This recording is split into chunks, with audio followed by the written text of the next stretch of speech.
Assalamualaikum warahmatullahi wabarakatuh. Nah, jadi untuk pertemuan sebelumnya kita sudah mempelajari sedikit tentang tool-tool dasar dari CorelDRAW. Nah, yang kemarin sudah kita pelajari adalah penggunaan Pick Tool dan penggunaan Shape Tool. Nah, jadi untuk pertemuan kali ini Bapak akan lebih mendalami tentang tool-tool pembuat objek. Tool-tool untuk membuat objek itu ada di bagian di tengah sini, di bagian toolbox bagian tengah. Nah, jadi langsung saja kita ke bagian tool yang pertama adalah rectangle tool. Nah, rectangle tool itu sesuai namanya adalah tool untuk membuat yang namanya objek persegi. Kalau kita klik rectangle, kita bisa membuat persegi. Cara membuatnya adalah dengan kita klik kemudian ditarik. Nah, seperti itu saja, sangat simpel. Kemudian, nah untuk memberi warna kita bisa klik Pick Tool. Kemarin Pick Tool gunanya adalah untuk memilih objek atau memutar objek atau mengubah ukurannya atau juga memindahkan dan juga untuk melakukan copy. Nah, itu adalah fungsi dari Pick Tool kemarin. Nah, jadi di sini kita bisa beri warna objeknya misalnya dengan warna biru. Nah, bagian sini adalah color palette. Color palette adalah tempat kita mengambil warna. Color palette ini cukup panjang. Nah, bisa di scroll sampai ke bawah, akan ada banyak sekali warna. Dan di setiap warna yang kalian pilih juga ada warna alternatif. Misalnya warna biru ini, Bapak klik dan tahan tombolnya. Nah, akan keluar warna alternatifnya cukup banyak. Kita bisa memilih. Nah, nanti warna yang sudah dipilih akan terekam di bagian bawah sini. Nah, ini adalah rectangle tool. Rectangle tool ini adalah tool untuk membuat persegi. Jadi kalau misalnya persegi ini Bapak gunakan shape tool, kemarin shape tool fungsinya adalah untuk mengubah bentuk objeknya. Nah, jadi misalnya Bapak tarik bagian pojok. Nah, rectangle-nya akan berubah menjadi oval seperti kapsul atau rectangle dengan sudut yang agak tumpul. Nah, untuk bagian sudutnya ini bisa kita atur di bagian atas ini. Kita klik dulu rectangle tool, maka akan muncul ini. Tapi kalau tidak kita klik, kita lepas, akan hilang. Nah, ini sudutnya bisa diatur untuk tumpul atau cekung ke dalam seperti ini, atau juga rata seperti ini. Nah, itu bisa kita atur. Ini untuk rectangle tool. Yang berikutnya adalah ini, Bapak beri nama dulu rectangle. Nah, yang berikutnya adalah ellipse. Ellipse ada di bagian bawah rectangle. Nah, ellipse sesuai fungsinya adalah membuat lingkaran. Nah, sama seperti itu. Kita beri warna merah misalnya. Nah, jika ellipse ini kita gunakan shape tool, maka kita bisa membuat potongan. Nah, seperti itu. Nah, kita bisa membuat potongan jika kita gunakan shape tool ke dalam ellipse. Kemudian selain ellipse juga di bagian bawahnya ada yang namanya polygon. Nah, ini kalau kalian tahan tombolnya, klik kiri terus ditahan, akan muncul banyak sekali menu. Menu ini mewakili tool yang berbeda-beda. Nah, jadi misalnya Bapak pilih polygon. Polygon itu namanya adalah segi. Kita bisa membuat segi dengan tool ini. Segi berapa itu sudutnya bisa kita atur.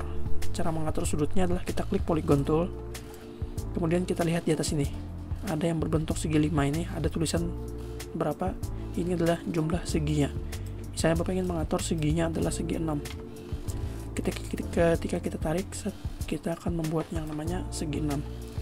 Nah, kalau di sini kita turunkan segi 5, segi 4, segi 3, minimal segi 3, nggak ada lagi. Itu bisa kita tambah sebanyak mungkin seginya. Kita akan coba membuat segi 6 kali ini. Nah, seperti ini. Ini adalah segi 6, kita membuatnya menggunakan polygon. Tadi sudah ada rectangle, ellipse, dan polygon. Apa yang terjadi jika polygon ini kita tarik dengan menggunakan shape tool? Kemarin sudah Bapak perlihatkan juga. Nah, ketika polygon kita gunakan shape tool, akan muncul titik-titik ini. Titik-titik ini kemarin disebut dengan node. jika kita tarik titik utamanya, titik yang paling luar, nah kita akan membuat titik luar yang lain juga ikut tertarik, sedangkan not-not yang di tengahnya sama sekali tidak bergerak. Nah, kita bisa membuatnya menjadi bintang. Nah, seperti itu. Tapi kalau not-nya yang kita tarik, nah kita akan juga menggerakkan not-not yang lain tanpa menggerakkan titik luarnya. Nah, itulah yang terjadi jika kita menggunakan shape tool. Tapi beda halnya jika objek-objek ini kita klik kanan menggunakan pick tool, lalu kita buat menjadi convert to corpse.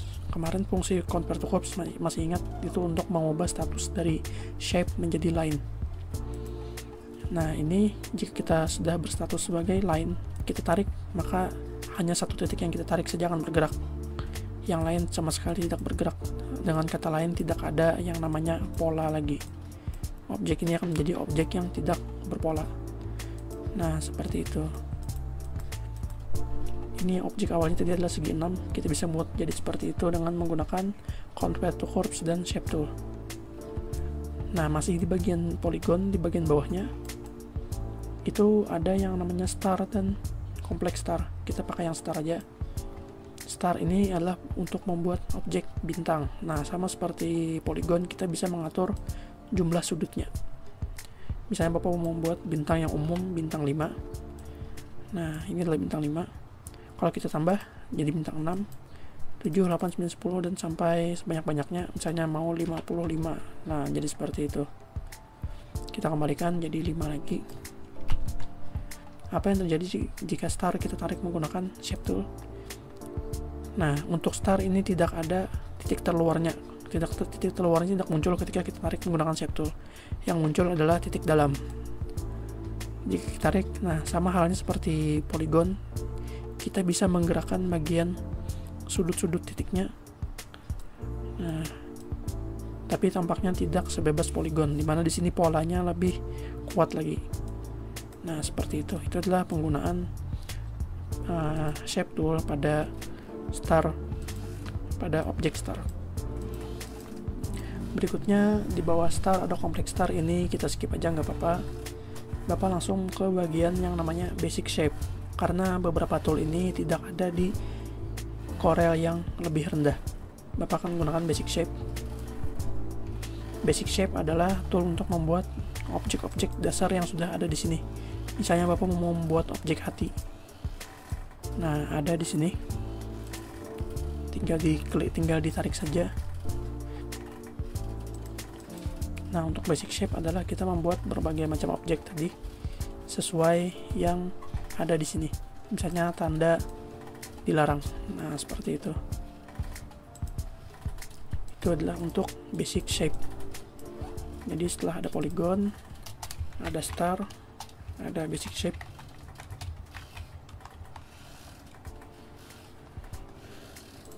Nah, di sini sudah ada beberapa objek bobot. Kita hapus dulu, kita ulang.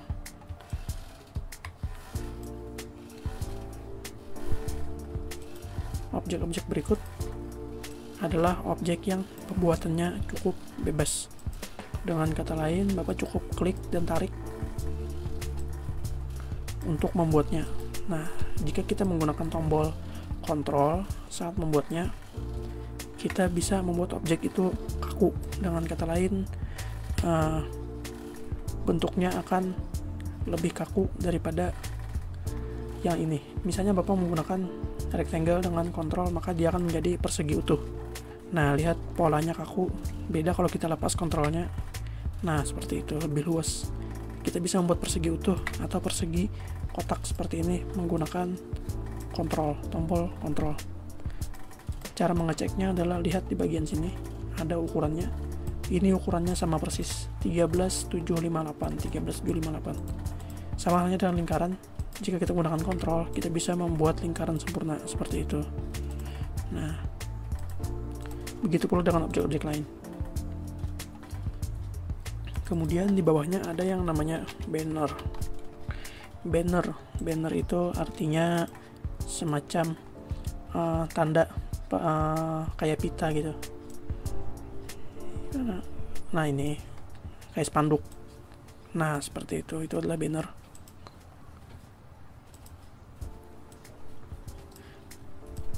Jadi kalau kalian membuat misalnya sampul untuk tugas, bisa membuat menggunakan CorelDRAW dengan objek-objek seperti ini. Ini banner. Nah, di bawahnya banner ada lagi yang namanya callout. Callout itu apa? Callout itu adalah kalau di komik itu namanya balon bicara, untuk menandakan seseorang sedang bicara. Nah, seperti itu. Dan juga bentuknya bisa kita atur seperti halnya polygon, seperti halnya basic shape. Bentuknya bisa kita atur. Misalnya kita mau membuat yang seperti awan ini, atau kita membuat yang bulat seperti ini. Membuat yang bulat seperti ini. Nah, ini adalah callout namanya.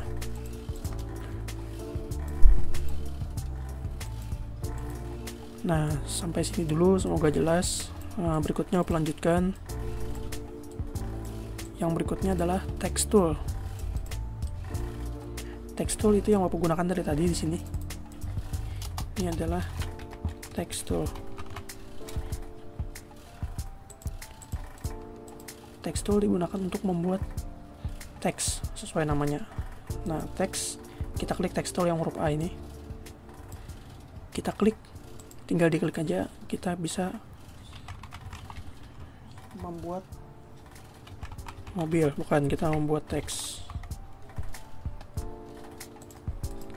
Nah, di sini kita membuat teks, atau juga kita bisa menggunakan text tool dengan cara di drag seperti ini. Kita akan menciptakan yang namanya kotak untuk membuat teks. Ini bisa digunakan untuk membuat paragraf. Tapi Bapak sangat jarang menggunakan ini. Bapak lebih sering menggunakan teks yang tinggal diklik saja.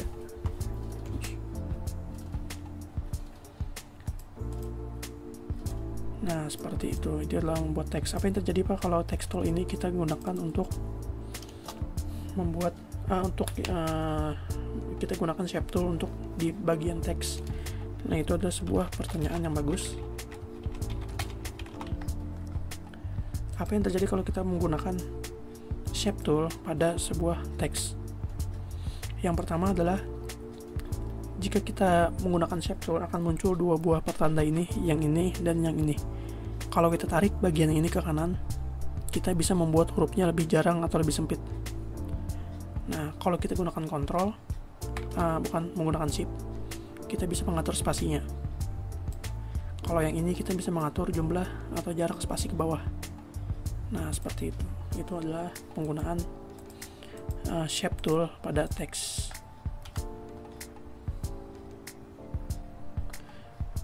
Nah, itu tadi adalah sebuah tool untuk membuat objek seperti ini.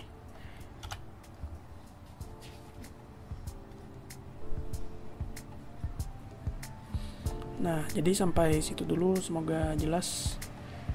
Untuk tugasnya, Bapak akan berikan sebuah petunjuk di sini bagaimana caranya memasukkan suatu objek ke dalam objek lain. Nah, jadi kalian akan, tugasnya adalah membuat suatu objek dalam objek lain. Ini gambar yang sederhana aja. Bapak akan membuat sebuah pemandangan, anggap jadi sebuah background, sebuah latar belakang, kita beri warna biru muda. Bapak mau ambil warna biru yang ini, lalu Bapak tahan tombolnya, Bapak dapat biru yang paling muda. Nah, seperti itu. Lalu Bapak ingin membuat yang namanya tanah atau daratan berwarna hijau tua di sini. Nah, seperti itu, hijau tua. Kemudian Bapak akan membuat sebuah bangunan.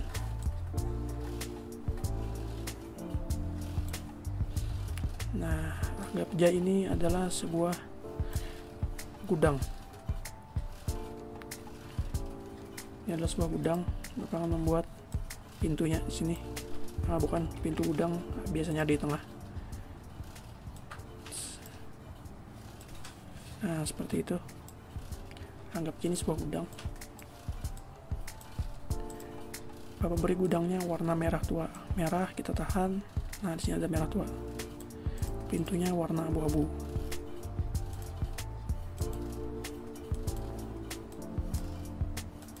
Nah, seperti itu. Lalu kemudian Bapak akan memasukkan objek tanah ini ke dalam kotak ini. Jadi objeknya tidak akan memotong kotak. Caranya adalah dengan klik objek yang bulat ini, kita klik kanan. Di bagian sini ada namanya power clip. Bapak klik power clip inside, maka kursornya akan berubah jadi panah seperti ini. Lalu Bapak klik kotak, karena kita akan memasukkan objek ini ke dalam kotak ini. Nah, ketika Bapak klik, objeknya seakan-akan terpotong oleh kotak, tapi tidak, objeknya masuk ke dalam kotak tersebut. Nah, jadi seperti itu. Nah, jadi untuk tugasnya silahkan buat gambar seperti ini ya, tidak perlu mirip, tidak apa-apa. Yang penting kalian melakukan penggunaan beberapa tool pembuat objek dan juga menggunakan power clip tadi. Power clip. Nah, untuk tugasnya nanti dikumpulkan melalui Microsoft Teams dalam bentuk file CDR. Kemarin banyak sekali yang menanyakan kenapa file CDR-nya tidak bisa tampil ketika diupload di Google Drive. Itu kemarin kata Bapak tolong tonton lagi video yang pertama di mana Bapak menjelaskan tentang file vektor. File vektor itu tidak bisa diterima di semua penampil gambar. Jadi wajar saja di Google Drive tidak tampil. Nah, jadi untuk pengumpulannya nanti bisa di sana, silahkan dikumpulkan. Untuk pertemuan kali ini cukup dulu. Terima kasih sudah menonton. Jangan lupa subscribe. Assalamualaikum warahmatullahi wabarakatuh.